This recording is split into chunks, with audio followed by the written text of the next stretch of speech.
ನಮಸ್ಕಾರ. ಇದು prime topic ಸೀರೀಸ್ನ first class ಆಗಿರುತ್ತೆ, ಡೇ 1 ಆಗಿರುತ್ತೆ. ನೆನಪಿರಲಿ, ಯಾರು ಮೊದಲನೇ ಬಾರಿ ನೋಡ್ತಾ ಇದ್ದೀರಾ ದಯವಿಟ್ಟು ತಿಳ್ಕೊಳ್ಳಿ, ಇದು ಪೊಲೀಸ್ ಕಾನ್ಸ್ಟೇಬಲ್ ಪರೀಕ್ಷೆಗೆ ನಾವು ಆರಂಭಿಸಿದಂತಹ ಪ್ರೈಮ್ ಟಾಪಿಕ್ಸ್ ಅನ್ನೋ ಸೀರೀಸ್. ಯಾವುದು ಪ್ರೈಮ್ ಟಾಪಿಕ್ಸು?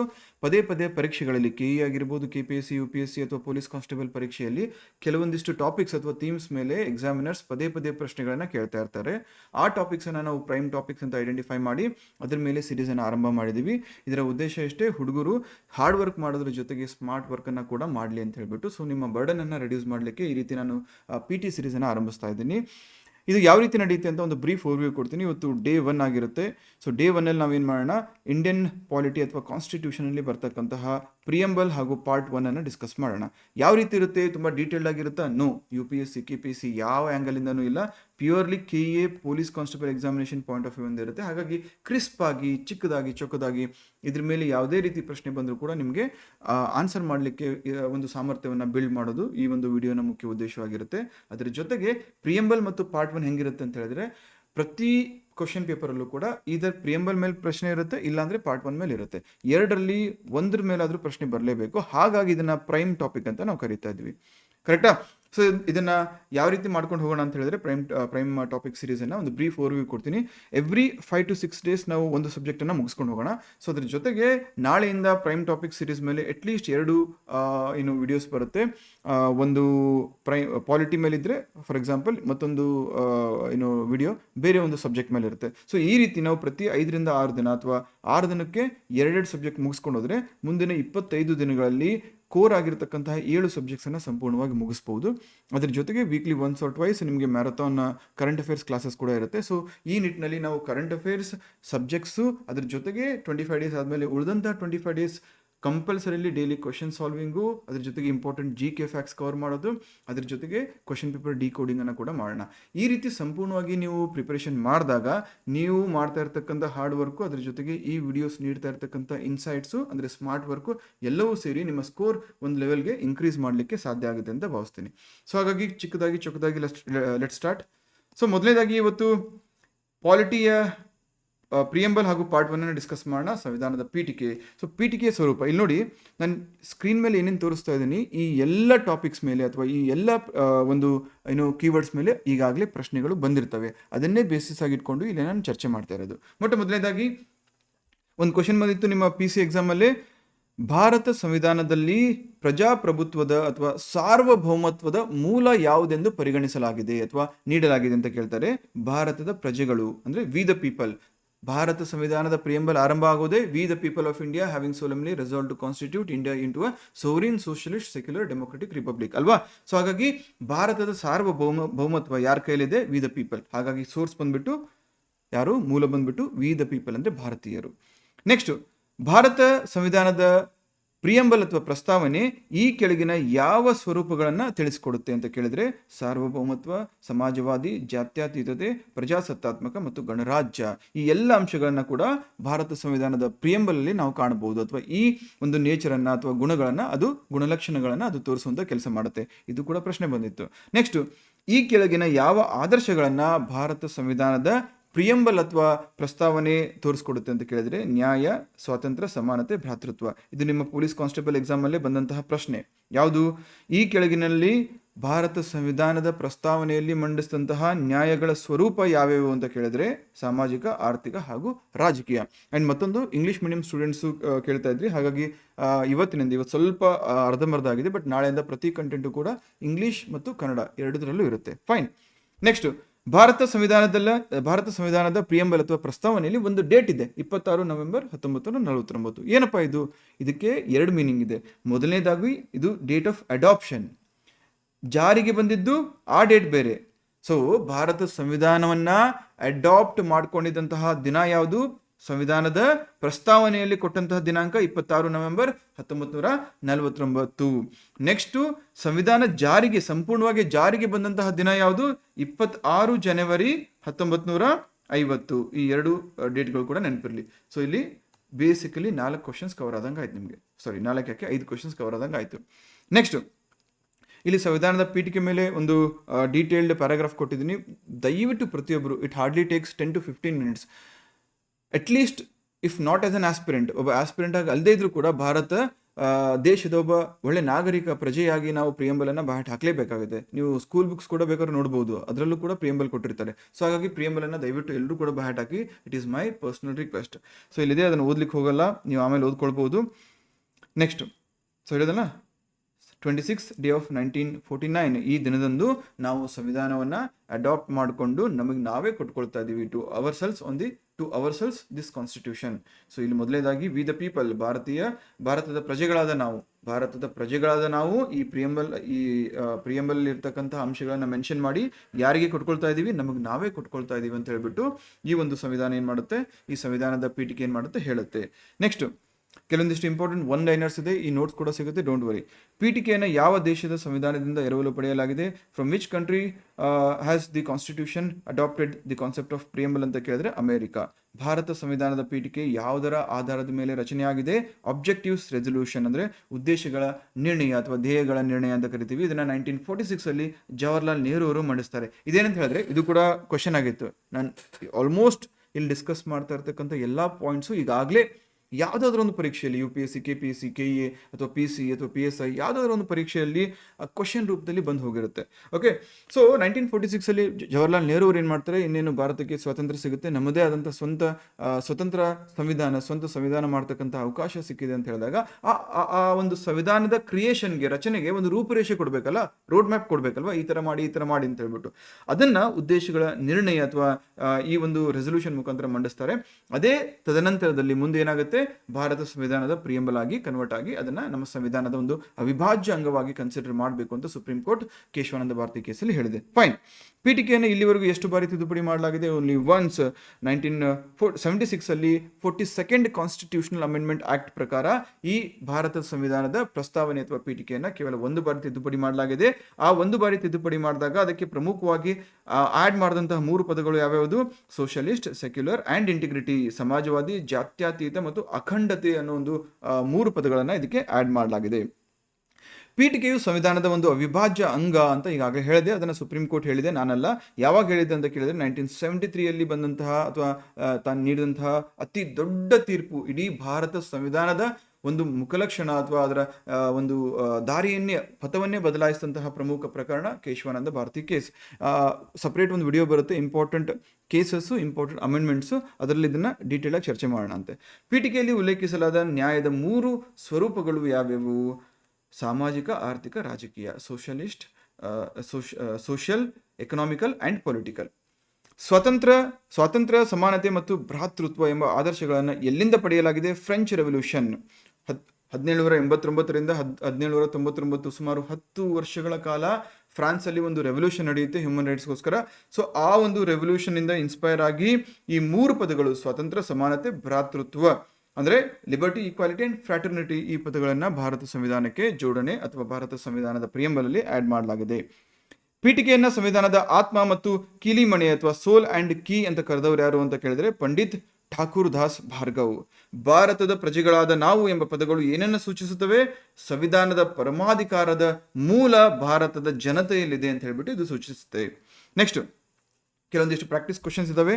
42nd ಅಮೆಂಡ್ಮೆಂಟ್ ಪ್ರಕಾರ ಪೀಠಿಕೆಗೆ ಯಾವ ಪದಗಳನ್ನು ಸೇರಿಸಲಾಯಿತು? ಸಮಾಜವಾದಿ, ಜಾತ್ಯತೀತತೆ, ಅಖಂಡತೆ. ಇದನ್ನ ಯಾವುದು ಐ ಥಿಂಕ್ PSI ಪ್ರಶ್ನೆಯಲ್ಲಿ ಕೇಳಿದ್ರು, ಇವೆಲ್ಲವೂ ಕೂಡ PYQs, previous year questions. Next, ಪೀಠಿಕೆಯಲ್ಲಿರುವ ಸ್ವಾತಂತ್ರ್ಯ, ಸಮಾನತೆ ಮತ್ತು ಭ್ರಾತೃತ್ವ ಆದರ್ಶಗಳನ್ನು ಯಾವ ಕ್ರಾಂತಿಯಿಂದ ಪಡೆಯಲಾಗಿದೆ?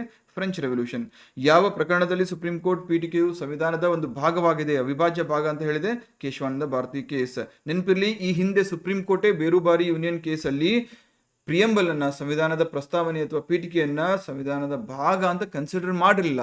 ಸುಪ್ರೀಂ ಕೋರ್ಟ್ಗೆ ಒಂದು ಅಧಿಕಾರ ಇದೆ ತನ್ನದೇ ಆದಂಥ ಜಜ್ಮೆಂಟ್ಸ್ ಅನ್ನ ರಿವೈಸ್ ಮಾಡಲಿಕ್ಕೆ ಅಥವಾ ರಿವಿಸಿಟ್ ಮಾಡಲಿಕ್ಕೆ.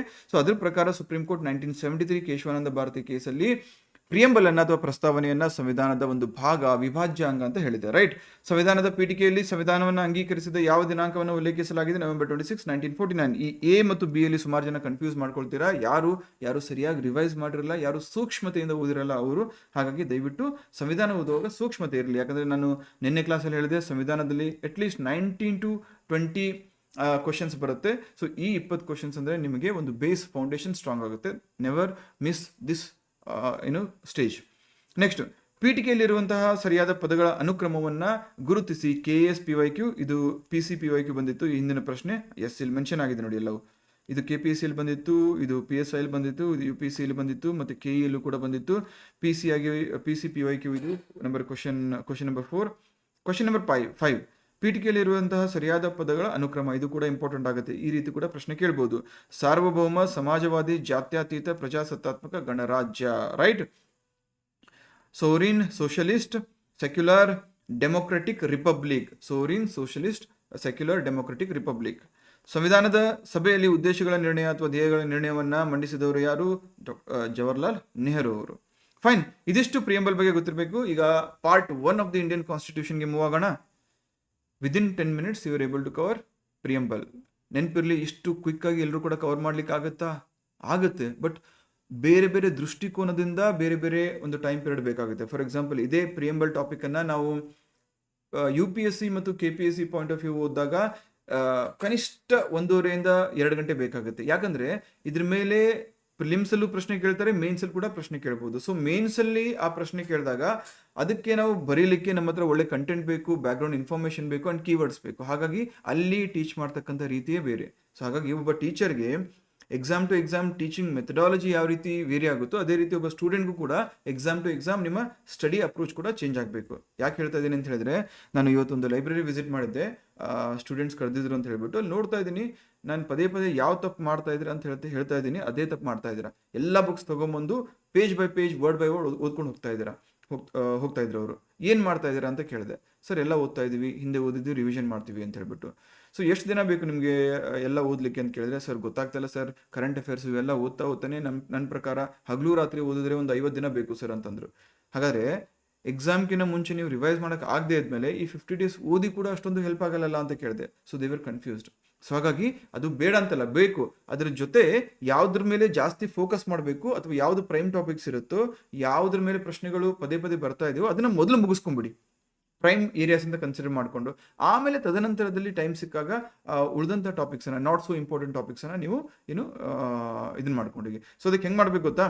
ಈ ಟ್ರಾಫಿಕ್ ಸಿಗ್ನಲಲ್ಲಿ 3 ಲೈಟ್ಸ್ ಇರುತ್ತಲ್ಲ, ರೆಡ್ಡು, ಆರೆಂಜು, ಗ್ರೀನ್ ಅಂತ ಹೇಳ್ಬಿಟ್ಟು, ಅದೇ ಥರ ಟಾಪಿಕ್ಸನ್ನು ನೀವು ಐಡೆಂಟಿಫೈ ಮಾಡ್ಕೋಬೇಕು. ರೆಡ್ ಅಂದರೆ ತುಂಬ ಇಂಪಾರ್ಟೆಂಟು, ಆರೆಂಜ್ ಅಂದರೆ ಇಂಪಾರ್ಟೆಂಟು ಬಟ್ ಲೀಸ್ಟ್ ಇಂಪಾರ್ಟೆಂಟ್ಗಿಂತ ಮುಂಚೆ ಮುಗಿಸ್ಬೇಕು, ಅಥವಾ ಮೋಸ್ಟ್ ಇಂಪಾರ್ಟೆಂಟ್ ಆದಮೇಲೆ ಓದಬೇಕು ಅಂತ ಹೇಳ್ಬಿಟ್ಟು. ಗ್ರೀನು ಲಾಸ್ಟಲ್ಲಿ ಓದಿದ್ರು ಪರವಾಗಿದೆ, ಅಥವಾ ಒಂದು ರೌಂಡ್ ಸುಮ್ಮನೆ ಕಣ್ಣಾಡಿಸಿದ್ರು ಸಾಕು ಅಂತ ಹೇಳ್ಬಿಟ್ಟು. ಸೊ ನೆನಪಿರಲಿ, ನಿಮ್ಮ ಎಲ್ಲ ಎನರ್ಜಿಯನ್ನು ಎಲ್ಲ ಟಾಪಿಕ್ಸ್ ಮೇಲೂ ಈಕ್ವಲ್ ಆಗಿ ಕೊಡ್ಲಿಕ್ಕೆ ಹೋಗಬೇಡಿ. ಹೈಯೆಸ್ಟ್ ಪ್ರಯಾರಿಟಿ ಎಲ್ಲಿರುತ್ತೋ ಅಲ್ಲಿ ಮೋಸ್ಟ್ ಇಂಪಾರ್ಟೆಂಟ್ ಎನರ್ಜಿ ಕೊಡಿ. 80-20 ರೂಲ್ ಅಂತ ಕರಿತೀವಿ. 80-20 ರೂಲ್ ಅಂದರೆ ನಿಮಗೆ 80% ಮಾರ್ಕ್ಸು 20% ಟಾಪಿಕ್ಸ್ ಇಂದನೇ ಬರುತ್ತೆ. ಇದು ಈಕ್ವಲಿ ಅಪ್ಲಿಕೇಬಲ್ ಇನ್ competitive exams also. Fine. So ಈಗ ಸಂವಿಧಾನದ ಭಾಗ 1 it talks about the union and it's territory. ಈಗ ಸಂವಿಧಾನವನ್ನು ಒಂದು ಪುಸ್ತಕ ಅಂತ ಅಂದ್ಕೊಂಡ್ರೆ, ಮೊದಲನೇದಾಗಿ ಆ ಒಂದು ಪುಸ್ತಕ ಯಾವುದ್ರ ಬಗ್ಗೆ ಮಾತಾಡಬೇಕು, ಆ ಪುಸ್ತಕವನ್ನು ಓದ್ತಕ್ಕಂಥ ವ್ಯಕ್ತಿಗಳ ಬಗ್ಗೆ ಮಾತಾಡಬೇಕು, ಆ ವ್ಯಕ್ತಿಗಳು ಎಲ್ಲಿ ನೆಲೆಸಿರ್ತಾರೆ ಅದ್ರ ಬಗ್ಗೆ ಮಾತಾಡಬೇಕು. ರೈಟ್. ಸೊ ಹಾಗಾಗಿ ಈ ಸಂವಿಧಾನವನ್ನು ನಾವು ಒಂದು ಫೌಂಡೇಶನಲ್ ಸ್ಟೋನ್ ಅಂತ ಅಂದ್ಕೊಂಡ್ರೆ, ಈ ಫೌಂಡೇಶನಲ್ ಸ್ಟೋನನ್ನು ಯಾರು ಓದಬೇಕು? ನಾವು ಪೀಪಲ್. ನಾವು ಯಾರು ಅಂತ ಹೇಳ್ಬಿಟ್ಟು ಪಾರ್ಟ್ 2 ಅಲ್ಲಿದೆ. ನಾವು ಎಲ್ಲಿ ಇರ್ತೀವಿ ಅಂತ ಹೇಳ್ಬಿಟ್ಟು part 1 of the Indian constitution ಕೊಟ್ಟಿದ್ದಾರೆ. ಅದನ್ನೇ ನಾವು the union and it's territory ಅಂತ ಕರಿತೀವಿ. ಒಕ್ಕೂಟ ಮತ್ತು ಅದರ ಭೂಪ್ರದೇಶ. ನೆನಪಿರಲಿ, ಇಲ್ಲಿ 2 ಪದಗಳು ಟಾಪಿಕಲ್ಲೇ, ಆ ಪಾರ್ಟ್ 1 ಭಾಗ 1 ಇದ್ದಾವೆ, ಯೂನಿಯನ್ ಮತ್ತು ಟೆರಿಟರಿ. ಎರಡೂ ಕೂಡ ನೋಡಲಿಕ್ಕೆ ಸೇಮ್ ಅನಿಸಿದ್ರು ಕೂಡ ಇದರಲ್ಲಿ ಅಜಗಜಾಂತರವಾದಂಥ ಒಂದು ವ್ಯತ್ಯಾಸ ಇದೆ. ಅದನ್ನು ನಾನು ಎಕ್ಸ್ಪ್ಲೈನ್ ಮಾಡ್ತೀನಿ, ಡೋಂಟ್ ವರಿ. ಮೊದಲನೇದಾಗಿ ಇದರಲ್ಲಿ 4 ಆರ್ಟಿಕಲ್ಸ್ ಬರುತ್ತೆ. Article 1 to 4. So 1, 2, 3, 4. Right. So article 1 ಏನು ಹೇಳುತ್ತೆ? ಸ್ಪಷ್ಟವಾಗಿ ಕೇಳಿಸ್ಕೊಳ್ಳಿ. ಆರ್ಟಿಕಲ್ 1 2 ಪ್ರಮುಖವಾದಂತಹ ಅಂಶಗಳ ಬಗ್ಗೆ ಮಾತಾಡುತ್ತೆ. ಅದೇನಪ್ಪ ಅಂದರೆ, ನಮ್ಮ ದೇಶಕ್ಕೆ 2, ಇದು ಇಂಡಿಯಾ ಆಗಬೇಕಾಗಿತ್ತು, ನಮ್ಮ ದೇಶಕ್ಕೆ 2 ಹೆಸರಿದೆ. ಒಂದು ಇಂಡಿಯಾ, ಮತ್ತೊಂದು ಭಾರತ್. ಯಾಕಂದರೆ ಇದಕ್ಕೆ ನಾವು ಡೀಪಾಗಿ ಹೋದರೆ ಅಲ್ಲಿ ವೇದಗಳನ್ನು ಮತ್ತು ನಮ್ಮ ಹಳೆ ಕಲ್ಚರನ್ನೆಲ್ಲ ತರಬೇಕಾಗುತ್ತೆ. ಬಟ್ ಸದ್ಯಕ್ಕೆ ಅಲ್ಲಿ ಹೋಗೋದು ಬೇಡ. ಬ್ರಿಟಿಷರು ಕೊಟ್ಟಂಥ ಒಂದು ಹೆಸರು ಅವರ ಕನ್ವೀನಿಯನ್ಸ್ಗೋಸ್ಕರ, ಅಂದರೆ ಬ್ರಿಟಿಷ್ ಅಂದರೆ ಯುರೋಪಿಯನ್ಸು. ಅದಾದಮೇಲೆ ನಮ್ಮ ದೇಶದಲ್ಲಿ ಈ ಹಿಂದೆಯಿಂದ ಕರ್ಕೊಂಡ್ಬಂದಂತಹ ಒಂದು ದೇಶದ ಕಲ್ಚರ್ಗೆ ಜೊತೆಗೂಡ್ಕೊಂಡು ಬಂದಂತಹ ಒಂದು ಹೆಸರು ಭಾರತ. ಸೊ ಎರಡರಲ್ಲೂ ಕನ್ಫ್ಯೂಷನ್ ಬೇಡ ಅಂತ ಹೇಳ್ಬಿಟ್ಟು ಏನಾಗ್ತಾ ಇತ್ತು, ಅಲ್ಲಿ ಸಂವಿಧಾನವನ್ನು ರಚನೆ ಮಾಡ್ತಕ್ಕಂಥ ಸಂದರ್ಭದಲ್ಲಿ ಕೆಲವೊಂದಿಷ್ಟು ರಚನಾಕಾರರು ಏನು ಹೇಳ್ತಾ ಇದ್ರು, ಇಂಡಿಯಾ ಅಂತ ಕನ್ಸಿಡರ್ ಮಾಡೋಣ, ಯಾಕಂದ್ರೆ ನಾವು ಈಗ ಹೊಸ ಜಗತ್ತಿಗೆ ಹೋಗ್ತಾ ಇದೀವಿ, ಬೇರೆ ದೇಶದವರು ನಮ್ಮನ್ನು ಕನ್ಸಿಡರ್ ಮಾಡಬೇಕು ಅಂದ್ರೆ ಸ್ವಲ್ಪ ಮಾಡರ್ನ್ ಹೆಸರು ಬೇಕು ಅಂತ ಅವರು.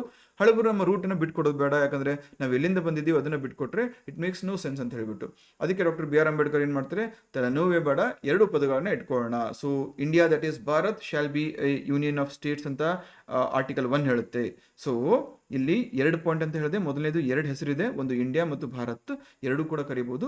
ಮತ್ತೊಂದು ಇದೊಂದು ರಾಜ್ಯಗಳ ಒಕ್ಕೂಟವಾಗಿರುತ್ತೆ, it shall be a union of state ಅಂತ ಹೇಳುತ್ತೆ. ಅಂದ್ರೆ ರಾಜ್ಯಗಳನ್ನ ಒಗ್ಗೂಡಿಸುವ ಮುಖಾಂತರ ಈ ದೇಶವನ್ನ ರಚನೆ ಮಾಡಲಾಗಿದೆ, ಫೋರ್ಸಿಬ್ಲಿ ಅಲ್ಲ.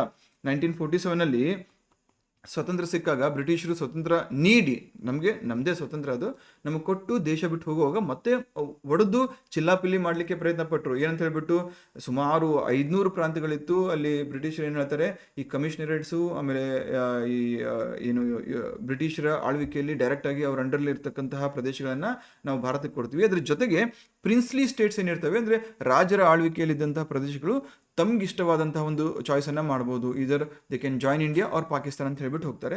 ಸೊ ಆ ಸಂದರ್ಭದಲ್ಲಿ ಆಲ್ಮೋಸ್ಟ್ ಎಲ್ಲರೂ ಕೂಡ ನಮ್ಮ ಭಾರತದ ಒಂದು ಒಕ್ಕೂಟವನ್ನು ಸೇರ್ತಾರೆ. ಆದರೆ ಜಮ್ಮು ಕಾಶ್ಮೀರ್, ಜುನಾಗಢ್ ಮತ್ತು ಹೈದರಾಬಾದ್ ಅವರು ಇವ್ರು ಸ್ವಲ್ಪ ಆಟ ಆಡಿಸ್ತಾ ಇರ್ತಾರೆ. ಅದೇನಾಯ್ತು ನಂತರದಲ್ಲಿ ನಿಮಗೆಲ್ಲ ಗೊತ್ತು. ನಮ್ಮ ಉಕ್ಕಿನ ಮನುಷ್ಯ ಸರ್ದಾರ್ ವಲ್ಲಭಾಯ್ ಪಟೇಲ್ ಅವರು ಅದನ್ನ ವ್ಯವಸ್ಥಿತವಾಗಿ ಹ್ಯಾಂಡಲ್ ಮಾಡ್ತಾರೆ. ಆಪರೇಷನ್ ಏನು ಪೋಲೋ ಆಗಿರ್ಬೋದು, ದೇರ್ ಆರ್ ಅದರ್ ಆಸ್ಪೆಕ್ಟ್ಸ್, ಅದನ್ನ ನಾನು ನೆಕ್ಸ್ಟ್ ಕವರ್ ಮಾಡ್ತೀನಿ ಅಂತ, ಡೋಂಟ್ ವರಿ.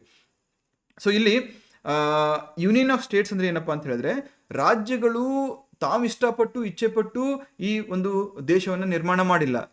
ದೇಶದಲ್ಲಿ ಅಡ್ಮಿನಿಸ್ಟ್ರೇಟಿವ್ ಕನ್ವೀನಿಯನ್ಸ್, ಆಡಳಿತದ ಅನುಕೂಲಕ್ಕೋಸ್ಕರ ರಾಜ್ಯಗಳನ್ನಾಗಿ ಮಾಡಿಕೊಂಡು ಅವುಗಳನ್ನು ಒಗ್ಗೂಡಿಸಲಾಗಿದೆ. ಅದರ ಅರ್ಥ ನಮಗೆ ಬೇಡ ಅಂತ ಹೇಳಿದ್ರೆ ಈಗ ನಮ್ಮ ದೇಶದ ಒಂದು ಒಕ್ಕೂಟವನ್ನು ಬಿಟ್ಟು ಹೋಗ್ಲಿಕ್ಕಾಗಲ್ಲ. ಫಾರ್ ಎಕ್ಸಾಂಪಲ್ ವೆಸ್ಟ್ ಬೆಂಗಾಲಲ್ಲಿ ಹಿಂದೆ ಮಮತಾ ಬ್ಯಾನರ್ಜಿ ಇದ್ರು, ನಮಗೆ ಮೋದಿ ಕಂಡ್ರೆ ಆಗಲ್ಲ, ಅಮಿತ್ ಶಾ ಕಂಡ್ರೆ ಆಗಲ್ಲ, ನಾವು ಸಪ್ರೇಟ್ ದೇಶ ಮಾಡ್ಕೊಂಡು ಹೋಗ್ತೀವಿ ಅಂದ್ರೆ ಆ ಅವಕಾಶ ಇಲ್ಲ. ಅರ್ಥ ಆಯ್ತಾ? ಸೊ ಹಾಗಾಗಿ ಯೂನಿಯನ್ ಆಫ್ ಸ್ಟೇಟ್ ಅಂದ್ರೆ ಅದು. ಸೊ ಹಾಗಾದ್ರೆ ಇದಕ್ಕೆ ಒಕ್ಕೂಟಕ್ಕೆ ಈ ರೀತಿಯಾದಂಥ ಒಂದು ಮೀನಿಂಗ್ ಇದೆ. ಇಲ್ಲಿ ಮತ್ತೊಂದು ಮೀನಿಂಗ್ ಬರುತ್ತೆ, ಏನಪ್ಪಾ ಅಂತ ಹೇಳಿದ್ರೆ union of India and territory of India. ಎರಡೂ ಕೂಡ ಕೇಳಲಿಕ್ಕೆ ಬೇಸಿಕಲಿ ನೋಡೋಕ್ಕೆ ಒಂದೇ ರೀತಿ ಅನಿಸಿದ್ರು ಕೂಡ ಇದರಲ್ಲಿ ಒಂದು ಸ್ಮಾಲ್ ವ್ಯತ್ಯಾಸ ಇದೆ. ಏನಪ್ಪಾ ಅಂತ ಹೇಳಿದ್ರೆ, ಇದು ಯೂನಿಯನ್ ಆಫ್ ಇಂಡಿಯಾ ಈ ಸರ್ಕಲ್, ಇದು ಟೆರಿಟರಿ ಆಫ್ ಇಂಡಿಯಾ. ಮೆಂಟಲ್ ಎಬಿಲಿಟಿಯಲ್ಲಿ ವೆನ್ ಡಯಾಗ್ರಾಮ್ ಸಾಲ್ವ್ ಮಾಡಿದಿರಾ? ಸೊ ವೆನ್ ಡಯಾಗ್ರಾಮ್ ಸಾಲ್ವ್ ಮಾಡಿದವರಿಗೆ ಇದು ಈಸಿಲಿ ಅರ್ಥ ಆಗುತ್ತೆ. ಯೂನಿಯನ್ ಆಫ್ ಇಂಡಿಯಾ ಅಂದ್ರೆ ಇದು ಕೇವಲ ರಾಜ್ಯಗಳನ್ನ, ಸದ್ಯಕ್ಕೆ ಭಾರತದಲ್ಲಿ 28 ರಾಜ್ಯಗಳಿದಾವ. ಯಾವಾಗಲಾದ್ರೂ ಯಾರಾದ್ರೂ ಯೂನಿಯನ್ ಆಫ್ ಇಂಡಿಯಾ ಇದರಲ್ಲಿ ಎಷ್ಟು ರಾಜ್ಯಗಳಿದೆ ಅಂತ ಕೇಳಿದ್ರೆ 28 ರಾಜ್ಯಗಳು, ಅಥವಾ ಎಷ್ಟು ಪ್ರದೇಶಗಳು ಬರ್ತವೆ ಅಂತ ಕೇಳಿದ್ರೆ 28 ರಾಜ್ಯಗಳು ಅಂತ ಹೇಳಬೇಕು. ಟೆರಿಟರಿ ಆಫ್ ಇಂಡಿಯಾ ಅಂತ ಹೇಳಿದ್ರೆ ನಮ್ಮ ದೇಶದಲ್ಲಿ ಈ ರಾಜ್ಯಗಳನ್ನ ಹೊರತುಪಡಿಸಿ ಇನ್ನೂ ಕೆಲವೊಂದಿಷ್ಟು ಪ್ರದೇಶಗಳಿದಾವಲ್ವಾ, ಯಾವ್ಯಾವು, ಏನಂತ ಕರಿತೀವಿ ಅವಕ್ಕೆ? ಕೇಂದ್ರಾಡಳಿತ ಪ್ರದೇಶಗಳು, ಯೂನಿಯನ್ ಟೆರಿಟರೀಸ್ ಅಂತ ಕರಿತೀವಿ. ಸೊ ಆ ಯೂನಿಯನ್ ಟೆರಿಟರೀಸ್ ಮತ್ತು ರಾಜ್ಯಗಳನ್ನ ಒಟ್ಟಿಗೆ ಸೇರಿಸಿದ್ರೆ ಅದಕ್ಕೆ ಟೆರಿಟರಿ ಆಫ್ ಇಂಡಿಯಾ ಅಂತ ಕರಿತೀವಿ. ಅರ್ಥ ಆಯ್ತಾ? ಕೇವಲ ಸ್ಟೇಟ್ಸ್ ಅಥವಾ ರಾಜ್ಯಗಳು, ಕರ್ನಾಟಕ, ಮಧ್ಯಪ್ರದೇಶ, ಮಹಾರಾಷ್ಟ್ರ ಅಂತ ಕರೆದ್ರೆ ಅದನ್ನ ಯೂನಿಯನ್ ಅಂತ ಕರಿತೀವಿ. ಆ ರಾಜ್ಯಗಳ ಜೊತೆಗೆ ಯೂನಿಯನ್ ಟೆರಿಟರೀಸ್ ಅನ್ನ ಸೇರಿಸಿದ್ರೆ ಅದಕ್ಕೆ ಟೆರಿಟರಿ ಆಫ್ ಇಂಡಿಯಾ ಅಂತ ಕರಿತೀವಿ. ಕ್ಲಿಯರಾ? ಸೊ ಹಾಗಾದ್ರೆ ನನಗೀಗ ಕೆಳಗಡೆ ಕಮೆಂಟ್ ಸೆಕ್ಷನ್ ಅಲ್ಲಿ ತಿಳಿಸಿ. Question number 1, Rajasthan union of ಇಂಡಿಯಾದಲ್ಲಿ ಬರುತ್ತೋ ಟೆರಿಟರಿ ಆಫ್ ಇಂಡಿಯಾದಲ್ಲಿ ಬರುತ್ತೋ ಅಥವಾ ಎರಡರಲ್ಲೂ ಬರುತ್ತೋ? First question. Second question, Puducherry ಗೊತ್ತಲ್ಲ ಎಲ್ರಿಗೂ. ಈ ಪುದುಚೇರಿ ಯೂನಿಯನ್ ಆಫ್ ಇಂಡಿಯಾದಲ್ಲಿ ಬರುತ್ತೋ ಅಥವಾ ಟೆರಿಟರಿ ಆಫ್ ಇಂಡಿಯಾದಲ್ಲಿ ಬರುತ್ತೋ? ಈ ಎರಡು ಪ್ರಶ್ನೆಗಳಿಗೆ ಉತ್ತರ ಕಮೆಂಟ್ ಮಾಡಿ. Fine. So let's move on. Next ಎಲ್ಲಿದ್ವಿ? ಆರ್ಟಿಕಲ್ 1 ಆಯ್ತಾ. ಆರ್ಟಿಕಲ್ 2, ಭಾರತೀಯ ಒಕ್ಕೂಟಕ್ಕೆ ಹೊಸ ರಾಜ್ಯಗಳ ಪ್ರವೇಶ ಅಥವಾ ಹೊಸ ರಾಜ್ಯಗಳ ಸೇರ್ಪಡೆ ಅಥವಾ ಸ್ಥಾಪನೆ.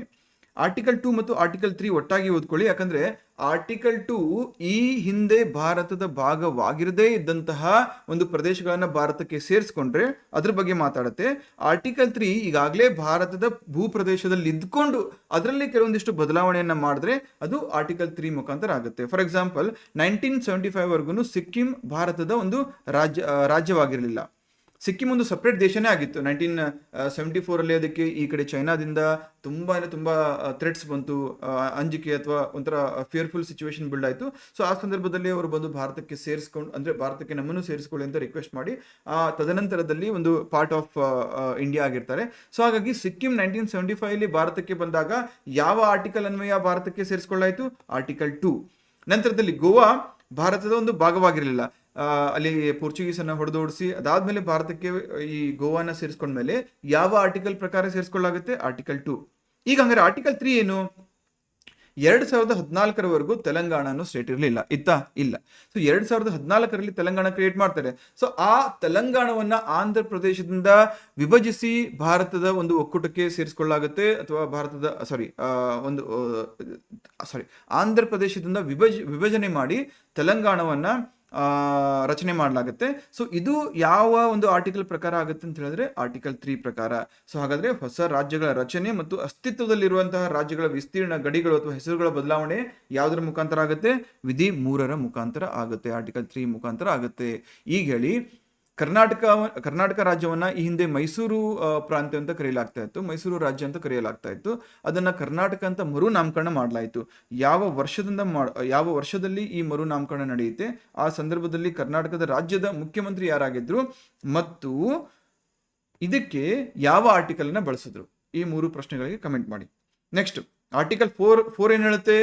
ಇವಿಷ್ಟೆಲ್ಲ ಮಾಡಿದ್ರು ಕೂಡ ಅದನ್ನ ನಾವು ಸಂವಿಧಾನದ ಆರ್ಟಿಕಲ್ 368 ಅಡಿಯಲ್ಲಿ ಸಾಂವಿಧಾನಿಕ ತಿದ್ದುಪಡಿ ಅಂತ ಕರೆಯಲ್ಲ ಅಂತ ಹೇಳುತ್ತೆ. So it means if there are any changes made to part 1 of the Indian Constitution or to the Constitution of States, ಅದನ್ನ ನಾವು ಆರ್ಟಿಕಲ್ 368 ಅಡಿಯಲ್ಲಿ ಭಾರತ ಸಂವಿಧಾನವನ್ನ ಯಾವ ರೀತಿ ತಿದ್ದುಪಡಿ ಮಾಡಬೇಕು ಅಂತ ಕೆಲವೊಂದಿಷ್ಟು ಅಂಶಗಳನ್ನ ಕೊಟ್ಟಿದ್ದಾರೆ. ಆ ಒಂದು ನಿರ್ದಿಷ್ಟವಾದ ಪ್ರಕ್ರಿಯೆಯಲ್ಲಿ ಇದು ಒಳಪಡಲ್ಲ ಅಂತ ಹೇಳ್ಬಿಟ್ಟು ನಾವು ಒಂದು ನಿಮಗೆ ಟೆನ್ಷನ್ ಫ್ರೀ ಸಿಚುವೇಶನ್ ಕ್ರಿಯೇಟ್ ಮಾಡ್ಕೊಡ್ತೀವಿ ಅಂತ ಹೇಳ್ತಾ ಇದ್ದಾರೆ. ಇದರ ಅರ್ಥ ಏನು ಗೊತ್ತಾ? ಸಿಂಪಲ್ ಆಗಿ ಆರ್ಟಿಕಲ್ 368 ಅಲ್ಲಿ ಭಾರತ ಸಂವಿಧಾನಕ್ಕೆ ಏನಾದರೂ ತಿದ್ದುಪಡಿ ತರಬೇಕು ಅಂದ್ರೆ ದೊಡ್ಡ ತಲೆನೋವು ಇದೆ. ಅಲ್ಲಿ simple majority, special majority, different cases, ಅಷ್ಟು ಇಷ್ಟು ಅಂತ ಹೇಳ್ಬಿಟ್ಟು. ಸೊ ಹಂಗಾಗಿ ಅಷ್ಟೆಲ್ಲ ಗೋಜಿಗೆ ಹೋಗಬೇಡಿ, ನೀವು ಯಾರನ್ನೂ ಕನ್ವಿನ್ಸ್ ಮಾಡೋ ಅವಶ್ಯಕತೆ ಇಲ್ಲ.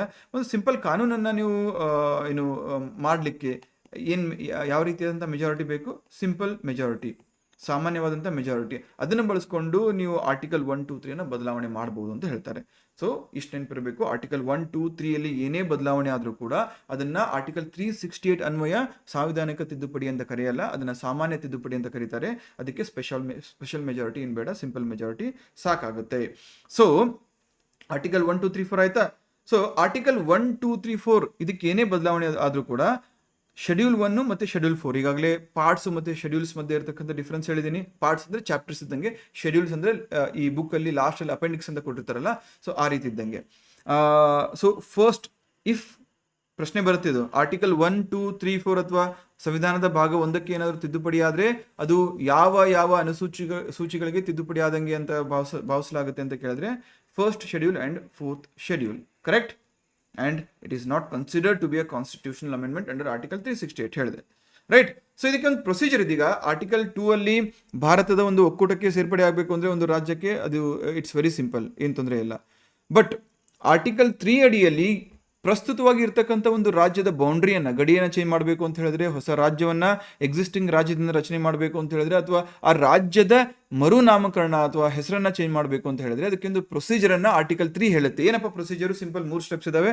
ಮೊದಲನೇದಾಗಿ ಆ ಒಂದು ಪ್ರಕ್ರಿಯೆಗೆ ರಾಷ್ಟ್ರಪತಿಗಳ ಒಂದು ಪೂರ್ವಾನುಮತಿ ಅಥವಾ ಪರ್ಮಿಷನ್ ಅನ್ನ ಕೇಳಬೇಕಾಗುತ್ತೆ. ಯಾರು? ಪಾರ್ಲಿಮೆಂಟು. ಸೊ ಪಾರ್ಲಿಮೆಂಟ್ ಪರ್ಮಿಷನ್ ಕೇಳುತ್ತೆ.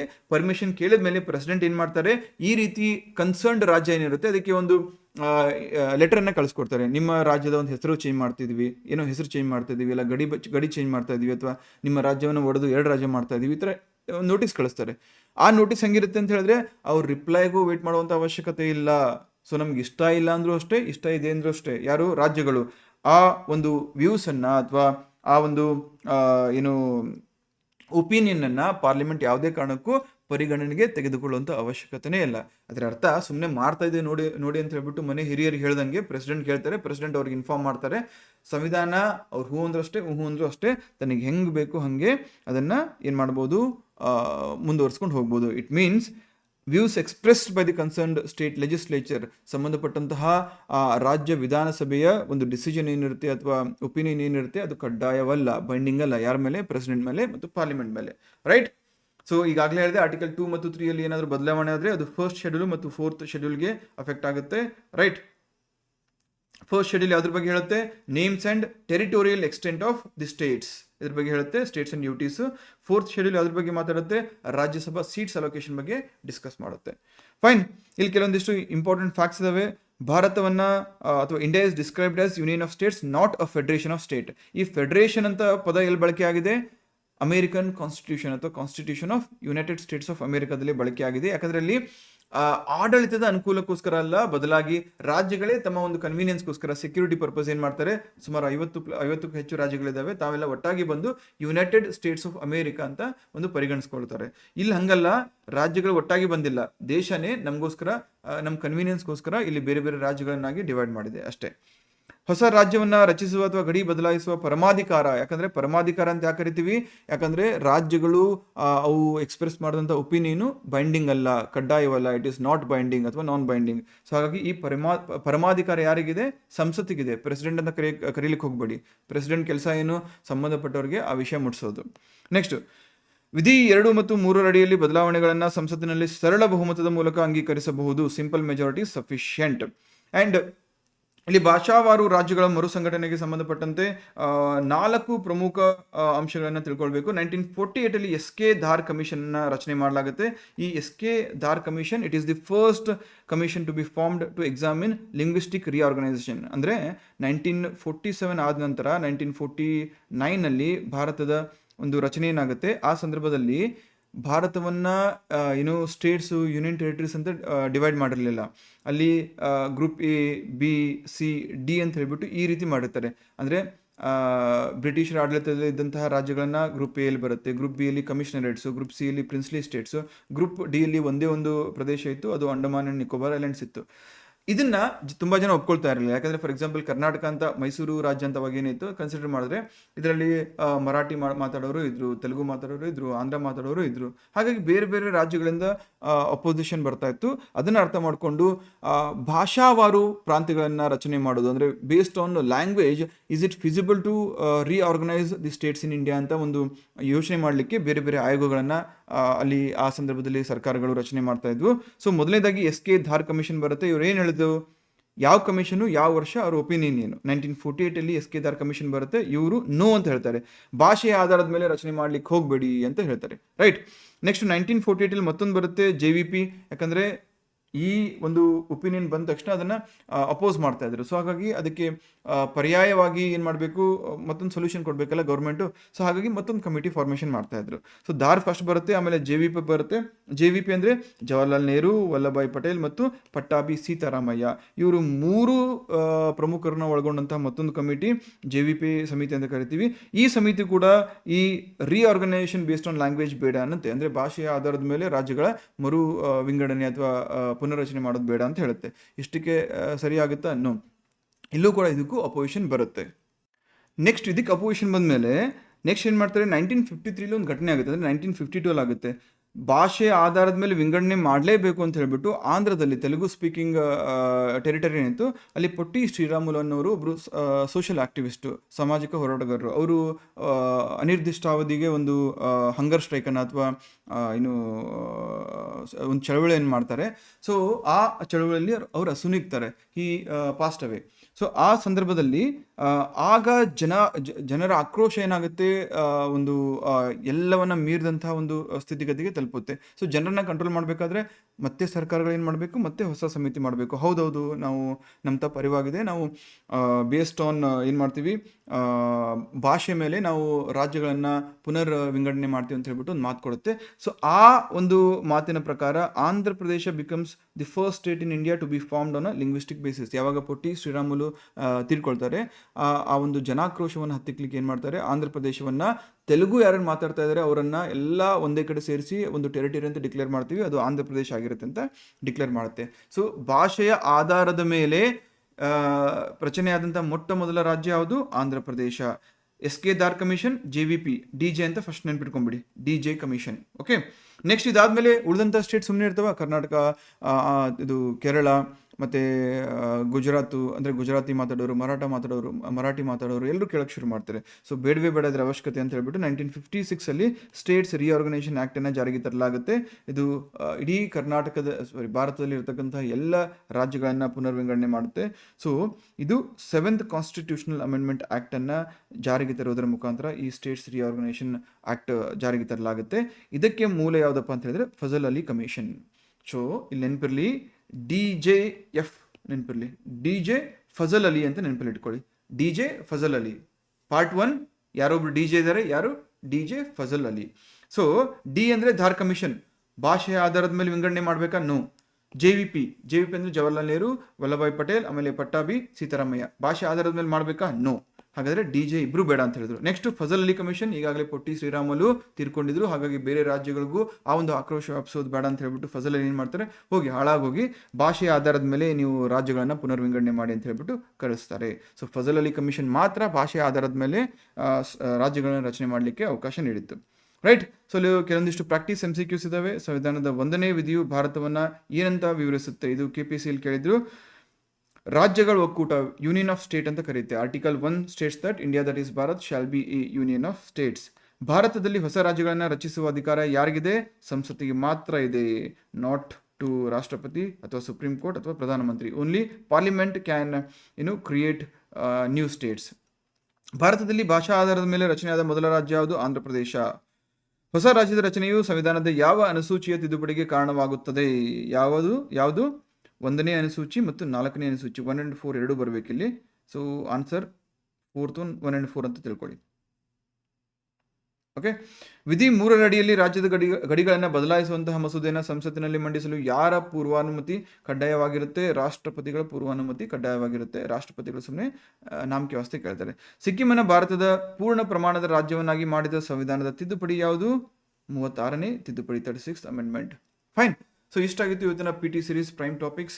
ನಾಳೆ ಪ್ರೈಮ್ ಟಾಪಿಕ್ಸ್ನ 2nd ಮತ್ತು 3rd ಕ್ಲಾಸ್ ನೋಡೋಣಂತೆ. ನಿಮ್ಗೆ ಏನೋ ಡೌಟ್ಸ್ ಇದ್ದರೆ ದಯವಿಟ್ಟು ಕಮೆಂಟ್ ಬಾಕ್ಸಲ್ಲಿ ತಿಳಿಸಿ. ಆ್ಯಂಡ್ ನಮ್ಮ ಕನ್ಸರ್ನ್ ವಾಟ್ಸಪ್ ಗ್ರೂಪ್ ಏನಿದೆ ಅಲ್ಲಿ PDF ಶೇರ್ ಮಾಡ್ತೀನಿ. Thank you so much. See you tomorrow. Take care.